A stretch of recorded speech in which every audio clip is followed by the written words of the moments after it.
Hello, my dear friends. দৈনন্দিন কাজে ব্যবহৃত ইংরেজি বাক্য। Daily routines and action. আমি সকালে উঠি। I wake up in the morning. দাঁত মাজা দরকার।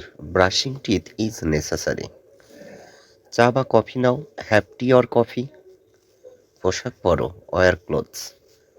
কাজে যাও। Go to work. দুপুরে খাবো। I will it at noon. সে হাঁটা শুরু করলো। He or she started walking. তুমি কি দেখেছো? What are you watching? আমি সাঁতার কাটতে পারি। I can swim. I can swim. চিঠিটি পড়ো। Read the letter. বইটি লেখো। Write the book. খেলা দেখতে ভালো লাগে। I like watching game. I like watching game. তাড়াতাড়ি ঘুমিয়ে পড়ো। Go to sleep quickly. এটা ভুলে যেও না। Don't forget this. আমাকে মনে রেখো। Remember me. আমি অপেক্ষা করব। I will wait. সে গান গাইল। He or she sang a song.